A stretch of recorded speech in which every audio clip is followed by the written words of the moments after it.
আমি তো ভালোবাসি তোকে লিখেছেন সালমা চৌধুরী। মেঘ তাড়াহুড়ো করে আইসক্রিম শেষ করে। দুশ্চিন্তায় আইসক্রিমটাও শান্তিমতো খেতে পারেনি। এক দৃষ্টিতে আবিরের মুখের দিকে তাকিয়ে আছে, কিন্তু আবিরের দৃষ্টি অন্য কোথাও। আবির নির্বোধে আকাশের পানে চেয়ে আছে। রাস্তার পাশে থাকা লাইটের আলো স্পষ্ট বোঝা যাচ্ছে। আবিরের চোখে মুখে উজ্জ্বলতা বিলীন হয়ে গেছে। বিকেলে আসার সময় যতটা উৎফুল্ল আবির ভাইকে মেঘ দেখেছিল, এই আবির ভাই যেন অন্য কেউ। চোখে মুখে চিন্তার ছাপ। মেঘ কিছু বলতে গিয়েও থেমে গেল।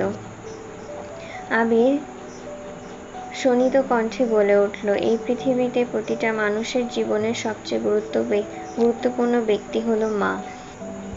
সে মায়ের লাশ দেখা বা ছোঁয়ার অধিকার যদি কোনো সন্তানের না থাকে, তাহলে সেই সন্তান পৃথিবীতে বেঁচে থেকেও মৃত। মেঘ ভ্রু কুঁচকালো। আবির ভাই কি বলছে, কি বোঝাতে চাচ্ছে কিছুই বুঝতে পারছে না সে। আবির অসীম দূরত্বে থেকে দৃষ্টি সরিয়ে মেঘের দিকে তাকিয়ে ভরাট কণ্ঠে বলল, যে মানুষটাকে দেখে এসেছিস তিনি আর কেউ নন, তোর আমাদের সবার একমাত্র ফুপি। এই কথা শোনা মাত্র মেঘের রক্ত সঞ্চালন বন্ধ হওয়ার অবস্থা হয়ে গেছে। মেঘ চিৎকার করে উঠল, কি? আবির সরু নেত্রে তাকিয়ে আছে। মেঘের চোখ যেন কোটর ছেড়ে বেরিয়ে আসতে চাচ্ছে, চোখে মুখে অবিশ্বাসের ছাপ। এই কথা কখনো বিশ্বাসযোগ্য নয়। জন্মের পর থেকে মেঘ জেনে এসেছে তাদের বাবা চাচা 3 জন। 18 বছর পর হঠাৎ করে ফুপি আসবে কোথা থেকে? আচমকা এমন কথা শুনলে বিশ্বাস করবে না, এটাই স্বাভাবিক। আবির গম্ভীর কণ্ঠে বলল, আমি জানি তুই বিষয়টা এত সহজে মানতে পারবি না, কিন্তু কিছু সত্য কঠিন হলেও মানতে হবে। মেঘের দম বন্ধ হয়ে আসছে, গলা শুকিয়ে কাঠ হয়ে গেছে, গলা দিয়ে কোনো কথা বের হচ্ছে না। এতক্ষণ যাবৎ কত প্রশ্নই মাথায় ঘুরছিল, এক মুহূর্তে যেন সব প্রশ্ন উধাও হয়ে গেছে। মেঘ আতঙ্কিত কণ্ঠে শোধালো, আপনি কি আমার সাথে মজা করছেন? প্লিজ সত্যি করে বলুন উনি কে? আবির কপাল কুঁচকে ভারী কণ্ঠে বলল, তোর সাথে কি আমার মজা করার সম্পর্ক? আমি সিরিয়াস বিষয় নিয়ে মজা করব কেন? ওনার নাম মাহমুদা খান, আমিনা। নাম শুনে কি মনে হচ্ছে তোর? মেঘ এখন অবিশ্বাস্য দৃষ্টিতে তাকিয়ে আছে। ঢোক গিলে ভারী কণ্ঠে বলল, আপন ফুপি? আবির কণ্ঠ দ্বিগুণ ভারী করে বলল, হ্যাঁ, আলী আহমেদ খান আর মোজাম্মেল খানের একমাত্র ছোট বোন আর ইকবাল খানের একমাত্র বড় বোন। মেঘের দোকান দিয়ে হেজাবের উপর দিয়ে গরম বাতাস বয়ে বের হতে শুরু হয়েছে। নিঃশ্বাস আটকে আসছে বারবার। আবির ভাই তো মজা করার মানুষ না, আর ওনার চোখে মুখে দেখে মনে হচ্ছে না যে উনি মজা করছেন। আর বিয়েতে ওই মহিলার আচরণেও বুঝিয়ে দিচ্ছিল ওনার সাথে গভীর কোনো সম্পর্ক আছে। তাহলে কি উনি সত্যি সত্যি ফুপি হন? এত বড় কথা কোনোদিনও শুনল না, কিন্তু কেন? মেঘ ভাবনা চিন্তা করে প্রশ্ন করল, এত বছরে কোনো দিন তো ওনাকে আমাদের বাসায় দেখতে পাইনি। আব্বুদের আপন বোন হলে বাসায় যান না কেন? আবির মৃদু হেসে ভরাট কণ্ঠে বলল, ওনাকে বাসায় যেতে দেখবি কিভাবে? তোর জন্মের প্রায় 10 বছর আগেই উনি খান বাড়ি ছেড়েছেন। 27 বছর হবে ওই বাড়িতে পা পড়েনি ওনার। মেঘ ভ্রু কুঁচকে প্রশ্ন করল, কেন, কি হয়েছিল? আবির শান্ত কণ্ঠে বলা শুরু করল, ফুপি যখন ভার্সিটিতে পড়াশোনা করতেন, তখন ফুপির একজনের সাথে প্রেমের সম্পর্ক গড়ে ওঠে। পুরো ঘটনা আমি জানি না, তবে বাসায় বিষয়টা জানাজানি হয়ে গিয়েছিল। তখন আমার আম্মু নতুন বউ। বছর কয়েক হবে আম্মুর বিয়ে হয়েছে, তা তোর আম্মুর তখনও বিয়ে হয়নি। ফুপি এই ঘটনা জানার পর আব্বু আর চাচ্চু ফুপিকে মেরে একটা রুমে 3 মাস দরজা বন্ধ করে আটকে রেখেছিল। তখন দাদু বেঁচে ছিল, তবে অসুস্থ ছিলেন, কথাও বলতে পারতেন না। আম্মু দাদুর যত্ন করতো আর ফুপির দেখাশোনাও করতো। ফুপি আম্মুর হাত পা ধরে অনেক কান্নাকাটি করেছে, কিন্তু আম্মু কিছুই করার ছিল না। 3 মাস ফুপির ওপর 2 ভাই অত্যাচার করেছে যেন ওই ছেলেকে ভুলে যায়। এক পর্যায়ে ফুপি খাওয়া দাওয়া বন্ধ করে দেয়। ধীরে ধীরে অনেক বেশি অসুস্থ হয়ে পড়েছিল। চিকিৎসা করে ফুপিকে কিছুটা সুস্থ করার পর ফুপি বাড়ি থেকে চলে গিয়েছিল। ভাইদের অত্যাচারে সেই যে বাড়ি ছেড়েছিল আর কোনো দিন বাড়িতে ঢুকতে পারেনি। বাড়ি থেকে পালিয়ে গিয়ে ফুপাকে বিয়ে করে বছরখানেক ঢাকাতেই ছিল। চিঠির মাধ্যমে আম্মুর সাথে কয়েকবার যোগাযোগও হয়েছিল। ফুপি বাড়ি ছাড়ার 1 বছরের মাথায় দাদু মারা গেছেন। ভাগ্যক্রমে তখন মেজমামা আমাদের বাসায় ছিল, ঢাকায় চাকরি পরীক্ষা দিতে এসেছিল। আম্মু মেজমামাকে ফুপির বাসার ঠিকানা দিয়ে দাদুর মৃত্যুর খবর পাঠিয়েছিল। এই কথা আব্বুরা কেউ জানতো না। ফুপা দুইজনই এসেছিল দাদুকে দেখতে। তখন আসিফ ভাইয়া ফুপির পেটে ছিল। খানবাড়ির চৌকাঠ পা রাখতেই আব্বু চোখ পড়ে দরজায়। চিৎকার করে 1 সেকেন্ডে দাদুর লাশ চাদর দিয়ে ঢেকে রান্নাঘর থেকে দা নিয়ে বের হয়েছিল। যদি ফুপি চৌকাঠ পার হওয়ার চেষ্টা করে তাহলে খুন করে ফেলবে। বাড়ি ভরা মানুষ থাকায় আব্বুকে আর চাচ্চুকে সবাই আটকে রেখেছিল, না হয় সেই দিন খুনাখুনি হয়ে যেত। কত মুরব্বিরা উপস্থিত ছিল, কিন্তু আব্বুর মাথা সেদিন কেউ ঠান্ডা করতে পারেনি। দাদুর লাশ ছোঁয়া তো দূরে, ফুপিকে লাশ দেখতে পর্যন্ত দেয়নি। লাশ দাফন করে বাড়িতে পা রেখে প্রথম প্রশ্নটাই করেছিল, আমেনাকে খবর কে দিয়েছে? মায়ের মৃত্যুশোকে থেকেও সেই দিন 1000 গুণ বেশি তীব্র ছিল ওনার রাগ। কয়েকবার কোনোভাবে জানতে পেরেছে আম্মু খবর পৌঁছিয়েছে। সেই দিন সেই অবস্থাতেই আম্মুকে বাড়ি থেকে বের করে দিয়েছিল। অথচ ফুপি ওনারই মায়ের পেটের বোন। সেই বোনকে খবর দেওয়ার শাস্তিস্বরূপ আম্মুকে 2 মাস নানা বাড়িতে থাকতে হয়েছিল। একদম সংসার ভাঙা পর্যায়ে চলে গিয়েছিল। তখনকার সময়ে সংসার ভাঙা আম্মুর পক্ষে বা নানা বাড়ির মানুষের পক্ষে মেনে নেওয়া সম্ভব ছিল না। তারপর নানা, বড় মামা, আত্মীয় স্বজনরা অনেক বুঝিয়ে 2 মাস পর আম্মুকে বাসায় নিয়ে আসে।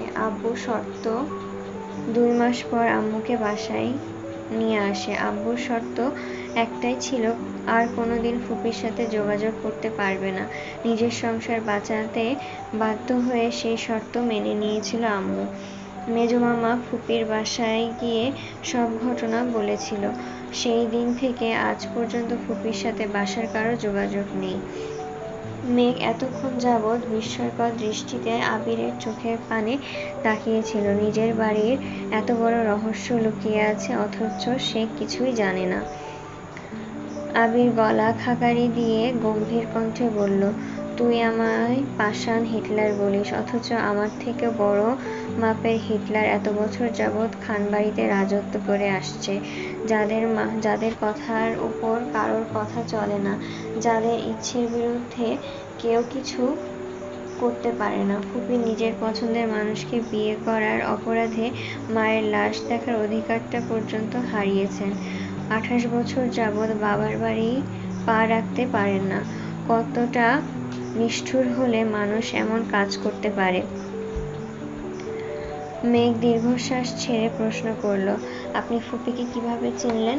আবির শ্বাস ছেড়ে পুনরায় বলা শুরু করলো, আমি ওনার সম্পর্কে জানতাম না। ছেলেবেলায় একবার আম্মু পুরাতন জিনিসপত্র বের করছিল, তখন একটা অ্যালবাম বের হয়েছিল। আমি অ্যালবামটা খুলে দেখছিলাম। আব্বু আম্মুর বিয়ের ছবি থেকে শুরু করে দাদা দাদু চাচ্চুর মোটামুটি অনেক ছবি ছিল। যেহেতু ছোট ছিলাম, আগ্রহ নিয়ে ছবিগুলো দেখছিলাম আর সবাইকে চেনার চেষ্টা করছিলাম। হঠাৎ কয়েকটা ছবি চোখে পড়ল। ছবিগুলো দেখে চিনতে পারছিলাম না বলে আম্মুকে জিজ্ঞাসা করেছিলাম। আম্মু কিছু বলার আগেই আব্বু রুমে চলে এসেছিল। আব্বু আমার হাত থেকে অ্যালবাম নিয়ে আমাকে পড়তে বসতে বললেন। আমিও চুপচাপ পড়তে চলে গিয়েছিলাম। এই বিষয়ে আর ভাবিনি। তার কয়েক বছর পর দেশ ছাড়ার আগে আব্বু আম্মুর কিছু কাগজপত্র দরকার ছিল, তাই তখন আব্বুর ফাইলে কাগজ খুঁজছিলাম।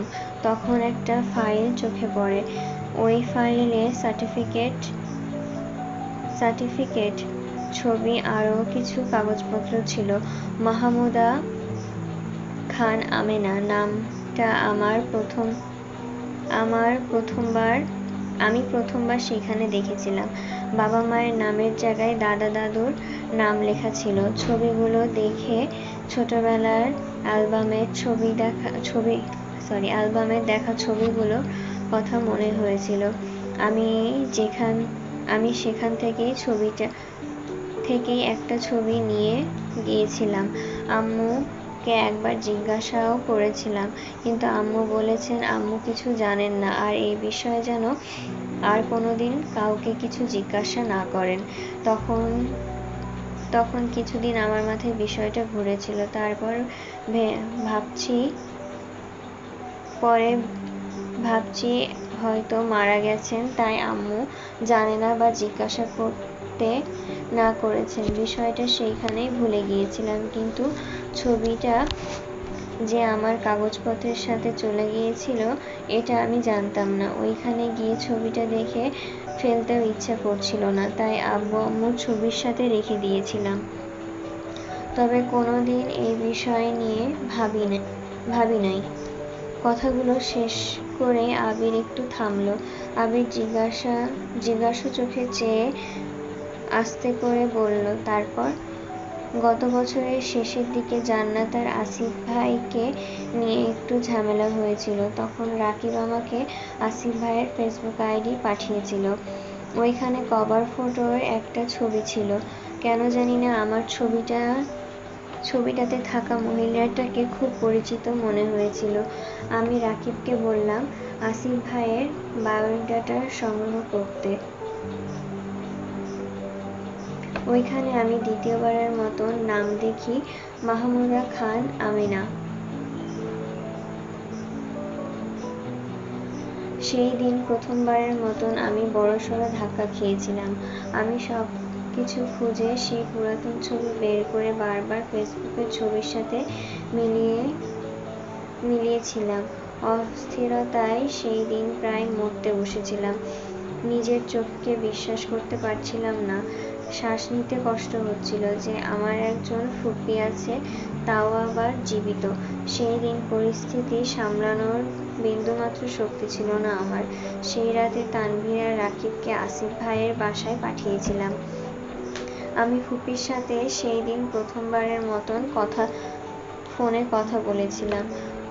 নাম পরিচয় বলার পর উনি সেই কি কান্না! তানভীরকে আঁকড়ে ধরে অনেক কেঁদেছিল। ফুপির 28 বছরে চেপে রাখা সব কষ্ট কান্নায় পরিণত হয়েছিল। তারপর বেশ কয়েকবার কথা হয়েছিল ওনার সাথে। বলেছিলেন আমি দেশে ফিরলে বলবেন। বারবার জিজ্ঞাসা করেছিলাম ঘটনা বলতে, কিন্তু বলেননি। বলেছিলেন আমি দেশে ফিরলে বলবেন। দেশে ফেরার কয়েকদিনের মধ্যেই আমি, তানভীর আর রাকিব ওনাদের বাসায় গিয়েছিলাম। সেখানে গিয়ে সব ঘটনা শুনি। মেঘ আগের তুলনায় কিছুটা স্বাভাবিক হয়েছে। মেঘ পুনরায় প্রশ্ন করল, জান্নাত আপুর কি ঝামেলা হয়েছিল? আবির এতক্ষণ গম্ভীর থেকেও এবার একটু হাসার চেষ্টা করলো। ধীর কণ্ঠে শুধালো, তেমন কিছু না। মেঘ আস্তে করে বলল, প্লিজ বলুন। আবির না পারতেও বলল, ফুপির এত বছর যশোরে ছিল। গত বছর ভাইয়া চাকরির হওয়ায় সপরিবারে ঢাকায় এসেছে। কোনো এক অনুষ্ঠানে ভাইয়া জান্নাতকে দেখেছে। ভাইয়া জান্নাতকে অনেক ভালো লেগেছে। কোনোভাবে খবর নিয়েছে জান্নাত ঢাকা বিশ্ববিদ্যালয়ে পড়ে। সেই থেকে প্রায় ভার্সিটির আশেপাশে জান্নাতকে ফলো করত, কিন্তু কোনোদিন কথা বলেননি। 6 মাস শুধু দূর থেকেই ফলো করেছেন। একদিন সাহস নিয়ে কথা বলতে এসেছিল, যদিও কথা বলতে পারেনি, কিন্তু সেটা রাকিবের কান পর্যন্ত পৌঁছে গিয়েছিল। রাকিব 2-3 দিন খেয়াল করে বিষয়টা আমায় জানিয়েছিল।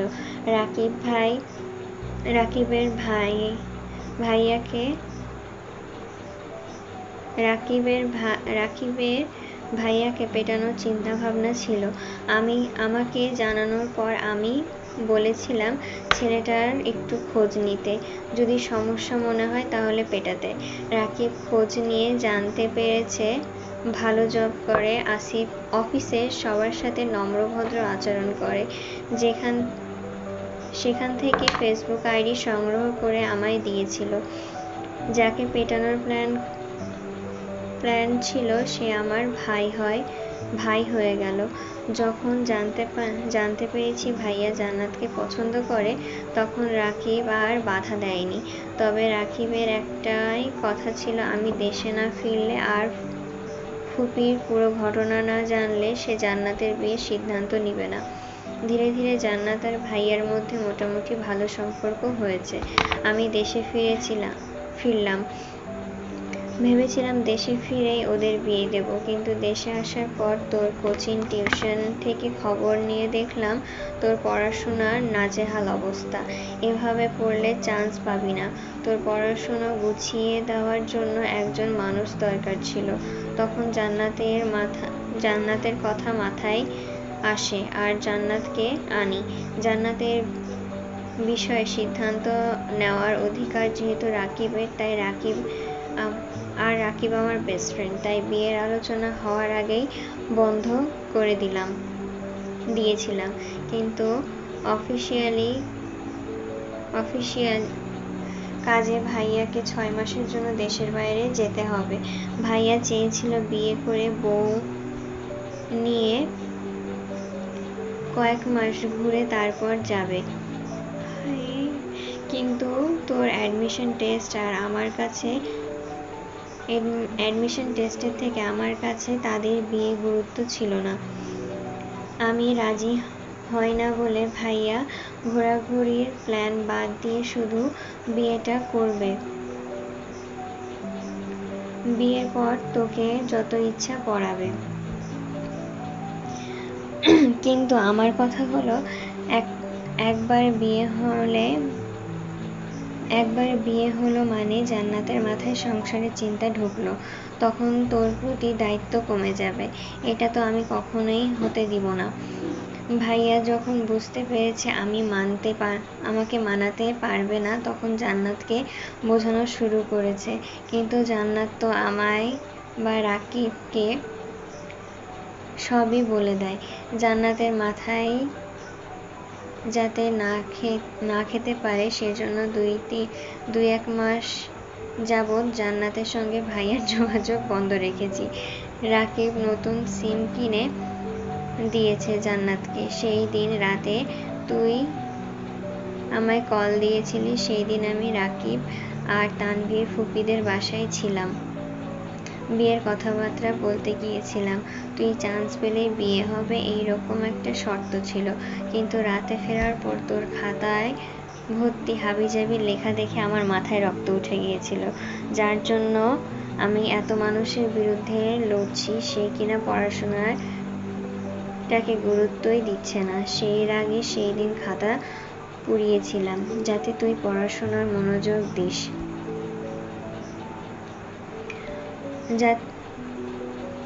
যাদের সামনে বারবার গর্ব করে বলছি আমার মেঘ চান্স পাবে।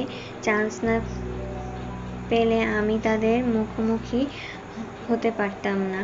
তারা তারা মুখে কিছু বলুক বা না বলুক, মনে মনে হলেও বলতো, এত কিছু করে তো মেঘ চান্স পেল না। এই কথাটা পৃথিবীর কোনো মানুষ যাতে বলতে না পারে, সেজন্যই আমি তোকে সারাক্ষণ পড়ার কথা বলতাম। আলহামদুলিল্লাহ, তোর চেষ্টা আমার ইচ্ছা পূরণ হয়েছে। আল্লাহ আমার আশা পূরণ করেছেন, আর তোকে অসংখ্য ধন্যবাদ। মেঘের গলায় আটকে থাকা শ্বাসটা দীর্ঘশ্বাস হয়ে বেরিয়ে আসলো।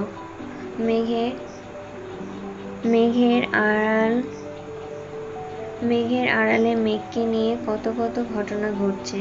আবির ভাইয়ের গত 4 মাসে করা আচরণগুলো বারবার মনে হচ্ছিল।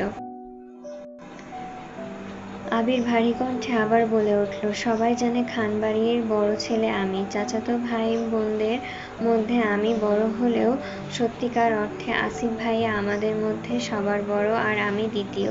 পরিস্থিতি মোকাবেলা করতে বা আমি সফল হতে পারবো কিনা জানি না, তবে আমি আমার জায়গা থেকে সর্বোচ্চ চেষ্টা করব ফুপির সাথে আমাদের বাসার সম্পর্ক ঠিকঠাক করার। একটু থেমে আবির আবার বলল, জানিস মেঘ, এই 2 জন মানুষের মধ্যে আমাদের বাড়ির প্রতিটা মানুষের ভেতর থেকে দুমড়ে মুচড়ে ভেঙে গিয়েছে। মানুষের জন্য, আচ্ছা। তাদের রাগ আর অনাদেয় কর্মকাণ্ডের ফলাফল ভোগ করতে হয় বাকি সদস্যদের। ফুপির মতন কাকামণির জীবনেও সুখ শান্তি কেড়ে নিয়েছে এই মানুষগুলো। কাকামণি ঠান্ডা মেজাজের মানুষ হওয়ায় আর শুধু ভাই বলে হয়তো এখনো সম্পর্ক টিকে আছে। না হয় ফুপির মতন অবস্থা কাকামণিরও হতো। কাকামণি সবার সামনে প্রাণোচ্ছল থাকে ঠিকই, কিন্তু ওনার ভেতরটা সবচেয়ে বেশি বিধ্বস্ত। ফুপি তো তবুও ভালোবাসার মানুষকে পেয়েছেন, কাকামণি তো তাও পেলেন না। মেঘের মস্তিষ্ক জুড়ে বিচরণ করছে লক্ষাধিক প্রশ্ন, কিন্তু সেসব প্রশ্নের উত্তর শুধু বাবা চাচার নামই উঠে আসছে। কাকামণির জীবনের ইতিহাস শোনার ইচ্ছা নেই, তাই এই বিষয়ে প্রশ্ন করল না। নিজের আব্বু আর বড় আব্বুর এতটা পাষাণ এটা ভাবতেই মেঘের কষ্ট হচ্ছে। মেঘ বিভোর হয়ে স্মৃতি মনে করায় ব্যস্ত। আবির ভাইয়ের ফেরার পর থেকে যা যা ঘটেছে সব মনে করার চেষ্টা করছে। হঠাৎ মাথায় আসলো, আবির ভাই যে বারবার বাবা চাচার মুখের উপরে কথা বলেন, ওনারা যদি আবির ভাইকে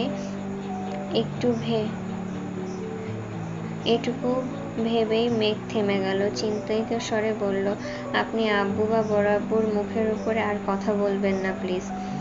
নিজের প্রতি প্রেয়সীর দুশ্চিন্তা দেখে আবির আনমনে হেসে উঠল। স্বাভাবিক কণ্ঠে বলল, আমি যদি কথা না বলি তাহলে ওনাদের মর্জির মতো সবকিছু করবেন।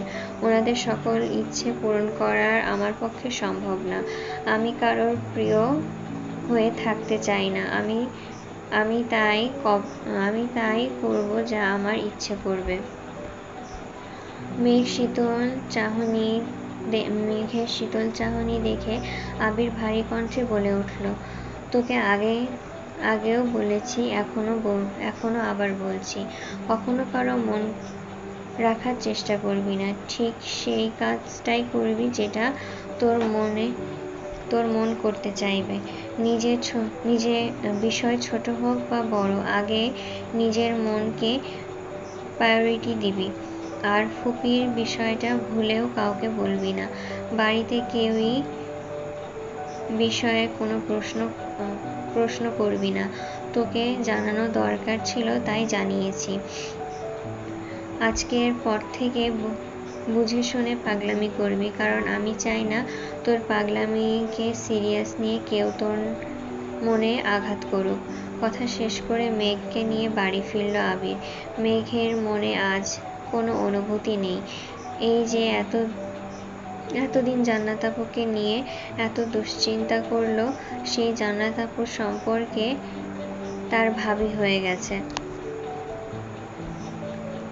বাড়ির রহস্য না জানলে আজ মেঘ আবিরকে নিজের মনের কথা বলে দিত, কিন্তু তার বাড়ির মানুষ যে ভালোবাসার জাতশত্রু, তারা তো কোনোদিন মানবে না। আবির ভাইয়ের প্রতি যে সে অদ্ভুত দুর্বল। আবির ভাইকে এই জীবনে তো আদৌ পাবে না। আদৌ পাবে? আবির বাইক চালাচ্ছে আর মনে মনে ভাবছে, আমার জীবনটা এমন কেন হলো? তোর প্রবল অভিমান আমায় দেশ ছাড়তে বাধ্য করেছিল। 6 বছর যাবৎ আমি নিজের উপলব্ধি জমিয়েছি, সেই সুদীর্ঘ অভিসন্ধি বাস্তবায়নের সুযোগটাও পেলাম না আমি। ভেবেছিলাম দেশে ফিরে তোর কাছে আমার চিত্তের অব্যক্ত প্রণয় প্রকাশ করব। এত বছরে তোকে ঘিরে কত লক্ষাধিক স্বপ্ন দেখেছি, সেসব স্বপ্নর কথা জাহির করব। গত 6 বছর শুধু একটাই পরিকল্পনা করেছি, কিভাবে তোকে আমাতে আসক্ত করব। 3 মাসের মধ্যে তোকে আমার বউ করে নেব, এই দৃঢ় সংকল্পে নিজেকে প্রস্তুত করেছিলাম। কিন্তু একটা ঘটনা আমাকে চূর্ণবিচূর্ণ করে দিয়েছে। গত 1 বছর যাবৎ আমি নিজের সঙ্গে লড়াই করছি। তোকে উপেক্ষা করার বিন্দুমাত্র শক্তিই যে আমার ছিল না। দেশে ফিরে প্রথমবার তোর লালিত মুখমণ্ডল আর মায়াবী আঁখি দেখে এক মুহূর্তের জন্য নিজেকে উন্মাদ মনে হয়েছিল। ইচ্ছে হয়েছিল খানবাড়ির সব নিয়মনীতি বিনাশ করে হলেও তোকে আমার করে নিই, কিন্তু আমি পারিনি। আজও আমি তোকে ভালোবাসি বলতে পারছি না। তুই পরিবার ছাড়তে পারবি না, আর আমি তোকে নিজেকে প্রতিষ্ঠিত করা ছাড়া আমি আর কোনো পথ খুঁজে পাচ্ছি না। তোকে পাওয়ার জন্য যতটুকু যোগ্যতা অর্জন করা দরকার, আমি ঠিক ততটুকুই যোগ্য হব। তারপরও আমার তোকেই লাগবে। আমার তোকে পাওয়ার ইচ্ছে যতটা প্রবল, তোর মনেও আমাকে পাওয়ার সেই শাণিত ইচ্ছে জাগতে হবে। পরিস্থিতি যতই কঠিন হোক, তোর আমার প্রতি প্রগাঢ় অবস্থা থাকতে হবে। তুই আমার হলে আমি পুরো দুনিয়ার সঙ্গে লড়তে পারবো, কিন্তু তোকে না পেলে আমার প্রণয়ের পরিণতি হবে মৃত্যু। বাসার সেই মোড়ে মেঘকে নামিয়ে আবির ঠান্ডা কণ্ঠে বলল, যা বলেছি তা মাথায় রাখিস। সামনে তানভীর আছে, ওর সঙ্গে বাসায় যাবি। বাসার কেউ কিছু জিজ্ঞাসা করলে তোর কিছু বলার প্রয়োজন নেই। যা বলার তানভীর বলবে। জান্নাতের বিয়ের কথা কাউকে বলিস না। আর অতিরিক্ত দুশ্চিন্তা করে নিজের মন খারাপ করিস না। ফুপির সাথে সম্পর্কটা আমি ঠিকঠাক করার চেষ্টা করব, তুই সাবধানে থাকিস।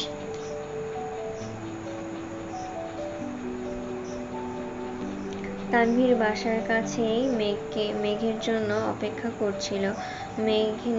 মেঘকে নিয়ে বাসায় ঢুকলো। ড্রয়িং রুমে দুই ভাই বসে আছে। মেঘ আর তানভীরকে দেখে মোজাম্মেল খান প্রশ্ন করল, কোথায় গিয়েছিলাম? মেঘ তানভীরের মুখের দিকে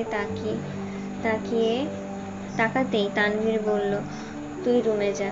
ভাইয়ের কথা মতো মেঘ রুমে চলে গেল। ওরা দুই ভাই মেঘকে এমনভাবে আগলে রাখে যেন বাড়ির কেউ কিছু বলতে না পারে। বড়রা কিছু বললে কষ্ট বেশি পাবে, কিন্তু তানভীর যেহেতু ছোট থেকেই শাসন করে, তাই ভাইয়ের শাসন মেঘ এখন সয়ে গেছে। তানভীর যা কথা বলার তা বলে রুমে চলে গেছে। মেঘ ফ্রেশ হয়ে শুয়ে পড়েছে। বিকেল থেকে শত শত ঘটনার সম্মুখীন হতে হয়েছে, সেইগুলো মাথায় স্থির হতেও একটু সময় লাগবে। মেঘের আবেগ অনুভূতি সব বিলীন হয়ে গেছে। আবির ভাইয়ের বলা প্রতিটা কথা মাথায় ঘুরপাক খাচ্ছে।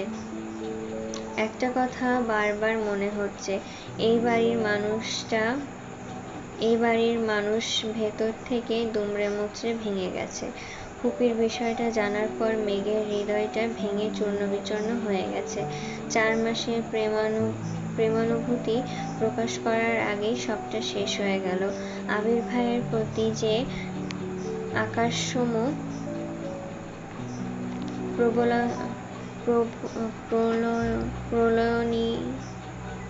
প্রণয়লীলা সবই ফিকে হয়ে গেছে। ফুপি আর কাকামণির মনে কতই না কষ্ট, এই ভেবে কখন যে ঘুমিয়ে পড়েছে নিজেই জানে না। আবিরের জন্য অপেক্ষা করার শক্তিটুকু আজ ছিল না। আবির মেঘকে নামিয়ে দিয়ে আবার বিয়ের প্রোগ্রামে গিয়েছে। রাকিবের বেস্ট ফ্রেন্ড হিসেবে এই সময় আবিরকে রাকিবের পাশে থাকা খুব বেশি প্রয়োজন। রাকিবের একমাত্র বোন জান্নাত। রাকিব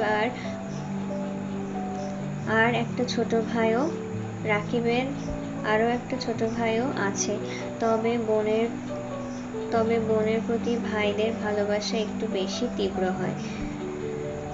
সপ্তাহখানিক হয়ে গেছে, কিন্তু মেঘের মাথা থেকে ফুপির ঘটনা কোনোভাবেই যাচ্ছে না। যতবার আব্বু আর বড় আব্বুকে দেখছে ততবারই মনে হয় ওনারা হিটলারের থেকেও নিকৃষ্ট।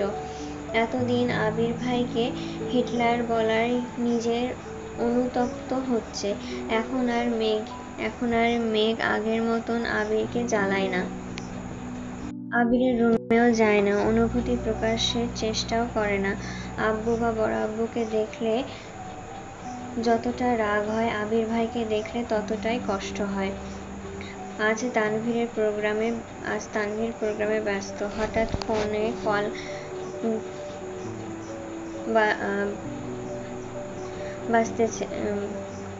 ফোনে কল বাজলো। ফোন বের করে অবাক চোখে তাকায়। বন্যা কল দিয়েছে। প্রোগ্রাম থেকে বের হয়ে একপাশে গিয়ে ফোন রিসিভ করলো। বন্যা, আসসালামু আলাইকুম। তানভীর, ওয়ালাইকুম আসসালাম। বন্যা, ভাইয়া আপনি কি বাসায়? তানভীর, ভাইয়া ডাকতে কতবার না করেছি তোমায়। বন্যা, সরি, আর ভাইয়া বলবো না। মেঘের কি কিছু হয়েছে? আমি কল দিলে রিসিভ করে না, হঠাৎ রিসিভ করলেও ঠিক মতো কথা বলে না। তানভীর, বনু একটু মানসিক চাপে আছে, কিছুদিনের মধ্যেই ঠিক হয়ে যাবে। বন্যা, ঠিক আছে। বন্যা, কি হয়েছে? বন্যা মনে মনে ভাবছে, আল্লাহ জানে আবির ভাইকে নিয়ে কোনো ঝামেলাই হলো কিনা। তানভীর, তেমন কিছু না। তোমার কি খুব দরকার? কিছু বলার থাকলে আমায় বলতে পারো, আমি বনুকে জানিয়ে দেব। বন্যা আমতা আমতা করে বলল, ওই রকম কিছু না,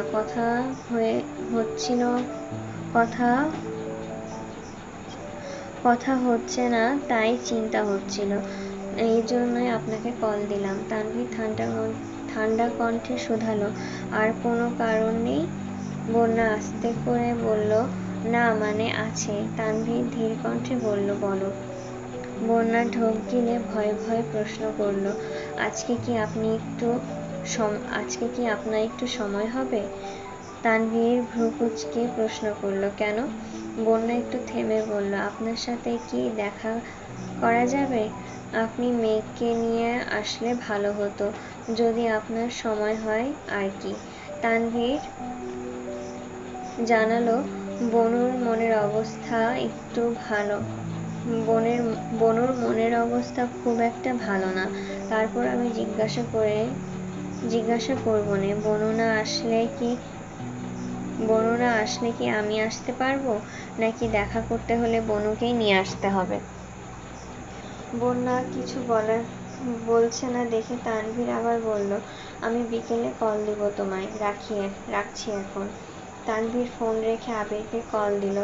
আবিরের কড়া নিষেধ, মেঘকে এখন কোথাও নেওয়া যাবে না। মেঘকেই ঠিক করতে হবে। সব বিষয়ে আবির বা তানভীর মেঘকে সাহায্য করতে পারবে না। তানভীর কি করবে বুঝতে পারছে না। মেঘকে জিজ্ঞাসা না করলে আবার মেঘের মতামত না নিলে পরবর্তীতে বন্যা বিষয়টা জানলে তানভীরকে ভুল বুঝবে। আবার মেঘ যদি ঘুরতে যেতে রাজি হয় তাহলে আবির তো তানভীরকে মেরেই ফেলবে। দুইটা না কাটিয়ে শেষমেশ মেঘকে কল করলো তানভীর। মেঘ তখন উপন্যাস পড়তে ব্যস্ত। বাসায় শুয়ে বসে থেকে আর ভালো লাগছে না। ফোন চাপতে গেলেও আবির ভাইয়ের আইডি আসে সামনে। আবির ভাইকে দেখলে বুকের ভেতরটা কেঁপে ওঠে। পড়াশোনার চাপ নেই, বাড়ির কারোর সাথে কথা বলতে ভালো লাগে না। চুপচাপ শুয়ে বসে থাকলে বারবার শুধু ফুপির কথা মনে পড়ে। এসব কিছু কাটাতে আবির ভাইয়ের দেওয়া উপন্যাসের বইগুলো পড়া শুরু করেছে। বেশিরভাগ সময় উপন্যাসই পড়ে। উপন্যাস পড়ার আরেকটা অন্যতম কারণ হলো নিজেকে সবার থেকে আড়াল করে রাখা। তানভীর 2-3 বার জিজ্ঞাসা করেছে ঘুরতে যাবে কিনা, কিন্তু মেঘ ঘুরতে যাওয়ার কোনো ইচ্ছে নেই। বোন রাজি না হওয়ায় তানভীরের জন্য ভালোই হয়েছে। আবিরের কাছে বকা খেতে হয়নি, কিন্তু বন্যা দেখা করবে কিনা কে জানে।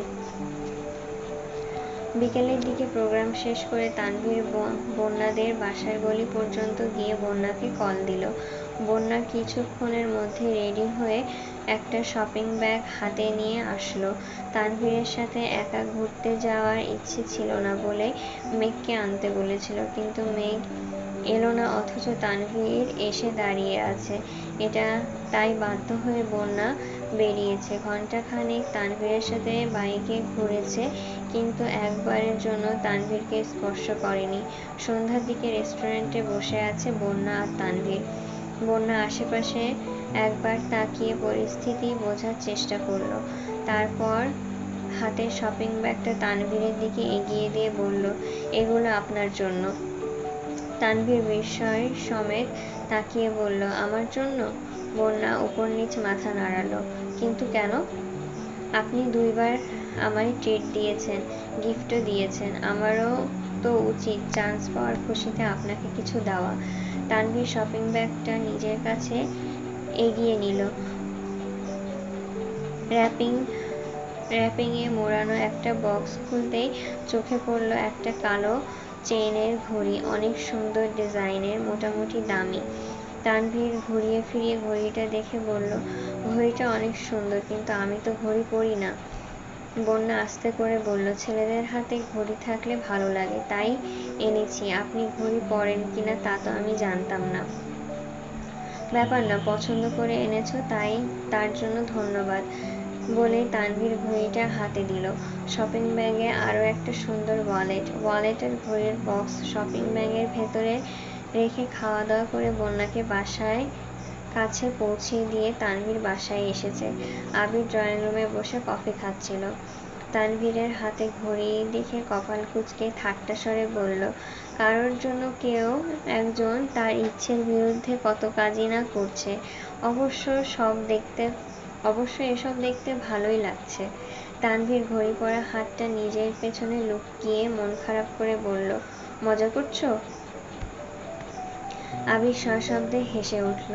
তানভীর গাল ফুলিয়ে সিঁড়ি দিয়ে উঠছে। আবির সোফায় বসে সেই দিকে তাকিয়ে হেসেই যাচ্ছে। বেশ কিছুদিন কেটে গেল। খাবার টেবিলে দেখা হয় মেঘ আবিরের। আবির 2-1 বার আবির ভাইয়ের দিকে তাকায়। চোখাচোখি হলে চোখ নামিয়ে নেয় মেঘ। আবির সকালে খেয়ে অফিসে চলে যায়। মিম আর আদি স্কুলে চলে যায়। মেঘ বাসায় একা একা থাকে। প্রতিদিন বিকেলে ছাদে যায়, গাছগুলো দেখাশোনা করে। বাকি সারাদিন আবির ভাইয়ের দেওয়া উপন্যাস বই পড়ে। 2টা উপন্যাস শেষ করে ফেলেছে। তৃতীয় উপন্যাসটা যত পড়ছে মেঘের মনের ভেতর প্রেমানুভূতি ততই সক্রিয় হতে শুরু করেছে। ফিকে হয়ে যাওয়া অনুভূতিরা আবারও জাগ্রত হচ্ছে। আবির ভাইয়ের প্রতি ধারালো ভালোবাসার টানে 28 বছরের গত হয়ে যাওয়া ইতিহাসকে পেছনে ফেলে নতুন করে স্বপ্ন দেখা শুরু করেছে। হয়তো আবির ভাইকে পাওয়ার স্বপ্ন পূরণ হবে, নয়তো সারা জীবন আবির ভাইকে একতরফা ভালোবেসে যাবে। তবুও মুখ লুকিয়ে আবির ভাইকে এড়িয়ে যাবে না। রাত 12টার দিকে মেঘের তৃতীয় উপন্যাস পড়া শেষ হয়েছে। সেই থেকে আবির ভাইয়ের জন্য অপেক্ষা করছে। গত কয়েকদিন যাবৎ আবির ভাইয়ের বাড়ি আসা যাওয়ায় মেঘের বিশেষ কোনো নজর ছিল না। বাইকের শব্দ শুনে বেলকনিতে যেতে ইচ্ছে হয়নি তার। আজ এতদিন পর মেঘ আবির ভাইয়ের জন্য বেলকনিতে দাঁড়িয়ে অপেক্ষা করছে, অথচ আবির ভাই ফিরছে না। আবির ইদানিং অফিস করে সন্ধ্যায় বাসায় ফিরে ঘণ্টাখানেক পর আবারও বের হয়। ফিরতে ফিরতে রাত 12টা বেজে যায়। যেহেতু মেঘ আবিরের সাথে কথা বলে না, আবিরের জন্য অপেক্ষা করে না, তাই আবিরও নিজের মতন চলাফেরা করে। 12টার দিকে আবির বাসায় ফিরেছে। এদিকে আবিরকে দেখেই মেঘ বেলকনি থেকে মিষ্টি করে হাসল। এতদিন পর আজ মেঘের মুখে হাসি ফুটেছে। আবির বাইক থেকে সেই দৃশ্য দেখল কিনা কে জানে। আবির নিজের রুমে ফ্রেশ হতে চলে গিয়েছে। মেঘ চুপি চুপি ড্রয়িং রুমে এসেছে। এত রাতে কেউই সজাগ নেই। টেবিলের উপরে আবিরের জন্য খাবার ঢেকে রাখা হয়েছে। মেঘ খাবারগুলো দেখছে। এর মধ্যে আবির নিচে নামলো।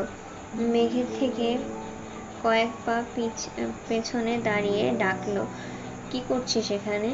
আবিরের কণ্ঠ শুনে আঁতকে উঠে ঘাড় ঘুরিয়ে তাকালো মেঘ। মেঘ আবিরের চোখাচোখি হতে আবির একটানে 2টা ভ্রু নাচালো। মেঘ নিঃশব্দে হেসে উঠল। দীর্ঘ প্রতীক্ষার পর প্রেয়সীর মুখে হাসি দেখে আবিরের মন এক মুহূর্তে শান্ত হয়ে গেছে। আবির চোখ বন্ধ করে দীর্ঘশ্বাস ছেড়ে নিজেকে সুস্থির করার চেষ্টা করল। মেঘ মাথা নিচু করে বলল, আপনি এগুলো দিয়ে কিভাবে খাবেন? আপনাকে একটা ডিম ভেজে দেই? মেঘের এমন কথায় আবির চোখ মেলে তাকালো। ভারী কণ্ঠে জবাব দিল, কোনো প্রয়োজন নেই, আমি খেতে পারবো। আবিরের ভারী কণ্ঠে বললেও মেঘ সেসব মাথা ব্যথায় নেই, কারণ তার মাথায় উপন্যাসের প্রেমালাপ ঘুরপাক খাচ্ছে। সে আবার বলল, আপনি তো বলেছিলেন পরীক্ষার পর রান্নাঘরে যেতে পারবো। পরীক্ষা তো শেষ, এখন কি যেতে পারবো না? আবির স্বাভাবিক কণ্ঠে প্রশ্ন করল, তোর কি ডিম ভাজা খেতে ইচ্ছে করছে? আমি করে নিয়ে আসবো? মেঘ ডানে বামে মাথা নাড়িয়ে বলল, আমি ভাজবো। আবির গম্ভীর কণ্ঠে শোধালো, তুই ডিম ভাজতে পারিস? মেঘ দাঁত কেলিয়ে হেসে বলল, আম্মুরা ডিম ভাজার সময় আমি দেখেছি। আবির পুনরায় বলল, তোর ভাজতে হবে না, তুই বস, আমি ডিম ভেজে নিয়ে আসছি। মেঘ ঠান্ডা কণ্ঠে বলল, না, আমি আনবো। আবির ধমক দিতে গিয়েও থেমে গেল। মেয়েটা এতদিন পর আবিরের সঙ্গে কথা বলতে এসেছে, ধমক দিলে মনে কষ্ট পাবে, তাই ধমক দিতে পারছে না, আবার ডিম ভাজতে পাঠাতেও সাহস পাচ্ছে না। আবির 2 পা এগিয়ে থমকে দাঁড়ালো। সেখান থেকে ঘুরে এসে চেয়ার টেনে বসলো। পকেট থেকে ফোন বের করে কিছু একটা চেক করছিল। একবার রান্নাঘরে তাকাচ্ছে, একবার ফোনে। 2 বার ডেকে বলেছে, তুই কি পারবি নাকি আমি আসবো? মেঘ 2 বারই উচ্চস্বরে বলেছে, পারবো। কিন্তু আবিরের কলিজা কাঁপছে। প্রথমবারে প্রথমবার মেঘ রান্নাঘরে গিয়েছে, পেঁয়াজ কাটতে গিয়ে যদি হাত কেটে ফেলে। কয়েকবার রান্নাঘরে দেখতে যে না কয়েকবার রান্নাঘরে দেখে যায় না, ফোনের দিকে মনোযোগ দিয়েছে। কয়েক সেকেন্ডের মধ্যেই মেঘ চিৎকার দিয়ে উঠেছে।